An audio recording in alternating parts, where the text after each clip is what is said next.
Good morning dear students.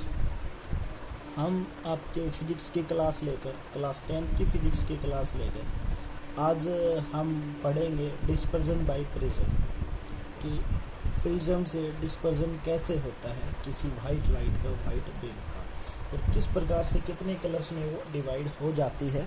तो study करेंगे हम dispersion by prism, the phenomenon of splitting of light into its component colour on passing a glass prism is known as dispersion. ठीक है, कि जो splitting of light होती है, ठीक है, जैसे इसने क्या कहा, the phenomena of splitting of light, कि जो लाइट स्प्लिट होती है, ब्रेक होती है, कम से कम किस में, अपने जो कंपोनेंट ऑफ कलर है उनमें, जब उसको किसी ग्लास प्रिज्म से पास किया जाता है। तो कैसी लाइट है, देखो जहाँ मेरा पेन है, ये क्या हो गया, PQR क्या है, प्रिज्म है। क्या है, प्रिज्म। ठीक है ना, क्या है, प्रिज्म है। PQR एक ग्लास प्रिज्म है। ठीक है, अब A से भी एक कोई वाइट लाइट है जो ग्लास प्रिज्म के एक सरफेस पे स्ट्राइक करती है। मैं आपको बता दूं ग्लास प्रिज्म कैसा होता है, अवेलेबल होगा तो मैं आपको दिखाऊंगा। तो ग्लास प्रिज्म कैसा होता है, उसके दो जो फेस होते हैं ना, दो फेस, मान लीजिए दो फेस हैं, ये कैसे होते हैं, इनसे लाइट पास होती है, ट्रांसपेरेंट बोलते हैं इनको। और एक सरफेस ऐसा होता है जिससे लाइट पास नहीं होती, ओपेक बोलते हैं उसको। ठीक है ना, उससे लाइट पास नहीं होती है। तो ऐसे ये दो सरफेस हो गए आपके, ये वाला, एक ये वाला और एक ये वाला, जहाँ से लाइट पास हो रही है। तो ए से भी एक वाइट लाइट है, इंसिडेंट लाइट है, जब PQR पे पड़ेगी ना, PQ पे पड़ेगी, तो वो स्प्लिट होनी शुरू हो जाएगी, वो टूट जाएगी, ब्रेक हो जाएगी। कितने कलर्स में, 7 कलर्स में। उन 7 कलर्स का नाम क्या है, विबग्योर। क्या नाम है बच्चों, विबग्योर नाम है उनका। ठीक है ना, तो 7 कलर्स में स्प्लिट हो जाएगी। देखो मैं दिखा भी देता हूँ, ये रहा VIBGYOR, विबग्योर। ये क्या हो गया, नीचे से VIBGYOR. V means violet, I means indigo, B means blue, G means green, Y means yellow, O means orange, R means red. ये 7 कलर्स हैं जिसमें ये आपकी वाइट लाइट स्प्लिट हो जाती है।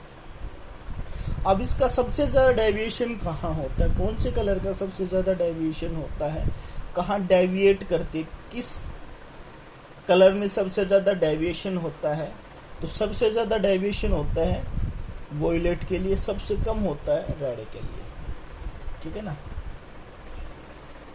और सबसे ज़्यादा जो इसमें क्या होगी, लैम्डा इज द वेवलेंथ है, V फ्रीक्वेंसी हो गया, स्पीड ऑफ लाइट हो गया। अब देखो रेड की वेवलेंथ सबसे ज़्यादा होगी, क्या होगी, वर्डिंग्स को ध्यान से सुनना, मैंने लिख रखा है, लैम्डा क्या है, वेवलेंथ है। तो रेड की जो वेवलेंथ सबसे ज़्यादा होगी और वॉयलेट की सबसे कम वेवलेंथ होगी। तो मैंने क्या बताया, मैक्सिमम डेविएशन होगा, क्या होगा, मैक्सिमम डेविएशन होगा, और किसका, वॉयलेट का। लेकिन वॉयलेट की जो वेवलेंथ है वो सबसे कम होगी, और लिस्ट डेविएशन होगा रेड का, लेकिन वेवलेंथ सबसे ज़्यादा रेड की होगी। अब रेड की जो वैल्यू होगी वो कितनी होगी, 7900 एंगस्ट्रॉम, नियर अबाउट 8000 के। ठीक है, और वॉयलेट की जो वैल्यू होगी, वेवलेंथ होगी, भाई रेड की जो वेवलेंथ होगी वो नियर अबाउट 8000 के, 8000 एंगस्ट्रॉम के, और जो वॉयलेट की जो वेवलेंथ होगी वो 400 एंगस्ट्रॉम के बराबर होगी। ठीक है, अब जो विबग्योर बनता है, YBIGOR, विबग्योर बनता है, उसको आप एक नाम दोगे, क्या, स्पेक्ट्रम। क्या नाम दोगे बच्चों, स्पेक्ट्रम, जो एक किसी वाइट स्क्रीन के ऊपर मिलता है। कि आप लोगों ने देखा होगा कि जब बारिश हो रही होती है और अचानक सूरज की किरणें निकलती हैं, तो आपको उस सूरज की किरणों के अपोजिट, जिस दिशा में सूरज है उसके अपोजिट आपको रेनबो दिखाई देता है, इंद्रधनुष दिखाई देता है। ठीक है, अब हम पढ़ लेते हैं नेक्स्ट टॉपिक। आई थिंक ये आपको समझ में आ गया होगा। नेक्स्ट टॉपिक के बारे में पढ़ लेते हैं, क्या है rainbow. A rainbow is a natural spectrum appearing in the sky A rain shower. कि जो रेनबो है वो एक नेचुरल मीन्स प्रकृति में बनने वाला स्पेक्ट्रम है जो आपको स्काई आसमान में दिखाई देता है, ठीक है, जब बारिश हो रही होती है। It is cause by dispersion of sunlight. Sunlight के डिस्पर्जन के कारण जब अचानक, मैंने अभी अभी बताया, जब अचानक सन निकल आता है जब बारिश हो रही होती है, तो it is the cause by dispersion of sunlight by tiny water droplets. जब वो सन की रेज हैं टीनी किसी वाटर ड्रॉप से पड़ती हैं, प्रेजेंट इन द एटमोसफियर। जो वाटर ड्रॉपलेट्स एटमोसफियर में प्रेजेंट है उन पे जब सनलाइट पड़ती है, rainbow is always formed direction opposite to the that of sun. मैंने अभी अभी बताया, सिंपल सी चीज है बेटा। क्या बताया कि जब बारिश हो रही होती है, अचानक सन की किरणें, जो बारिश की बूंदें हैं जिसको इंग्लिश में वाटर ड्रॉपलेट्स बोलते हैं, उन पर गिरती हैं। जो जिस दिशा में सन होता है उसकी अपोजिट दिशा में आपको रेनबो दिखाई देता है, direction opposite to that of sun. फिर आगे का the water drop act like a small prism. अब जो वाटर ड्रॉपलेट्स है वो किस तरह बिहेव करते हैं, जैसे आपका स्मॉल प्रिज्म हो। प्रिज्म मैंने अभी अभी बताया है कि जैसे आपका स्मॉल प्रिज्म होता है वैसे ही वो बिहेव करता है। तो प्रिज्म कैसे बिहेव कर रहा था, उसको 7 कलर में स्प्लिट कर रहा था, तोड़ रहा था, ठीक है ना। ऐसे ही ये भी 7 कलर में दिखाई देगा। They refract and disperse the incident sunlight. क्या करता है, जो इंसिडेंट सनलाइट आती है उसको रिफ्रैक्ट करता है और डिस्पर्स करता है। Then reflect internally and finally reflect again it comes out the rain drop.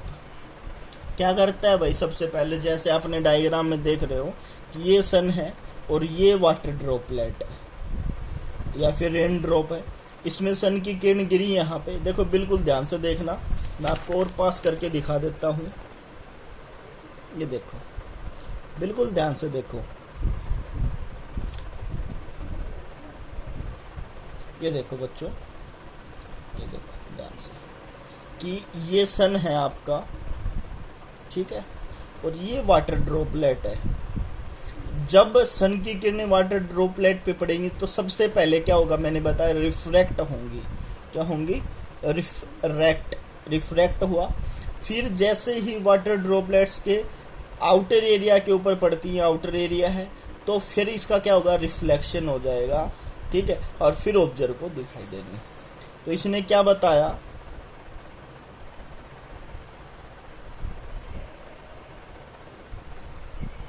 ठीक है ना, क्या होगा, रिफ्रैक्शन होगा और रिफ्लेक्शन होगा। एक टाइम ही रिफ्लेक्शन होगा, एक टाइम ही रिफ्रैक्शन होगा, ठीक है ना। तो इसमें दे भी रखा है रिफ्लेक्ट इंटरनली फाइनली रिफ्रैक्ट, ठीक है ना। इंटरनली रिफ्लेक्ट होता है और बाद में रिफ्रैक्शन होता है। Due to the dispersion of light, इस डिस्पर्जन की लाइट से, देखिए फिर बताता हूँ, due to the dispersion of light and internally reflect होता है, different colour reach to observer, different colour reach to observer. और जो ऑब्जर्वर है, जो इंद्रधनुष को देख रहा है, रेनबो को देख रहा है, उस तक अलग अलग कलर पहुंचते हैं, जिनको हम विबग्योर बोलते हैं। 7 कलर्स जो हैं वो अलग अलग आपके पास पहुंचते हैं, जैसे मैंने प्रिज्म में बताया। तो ये आपका रेनबो था। जो भी डाउट लगे तो कमेंट कीजिएगा, बताइएगा। तो thank you, have a nice day.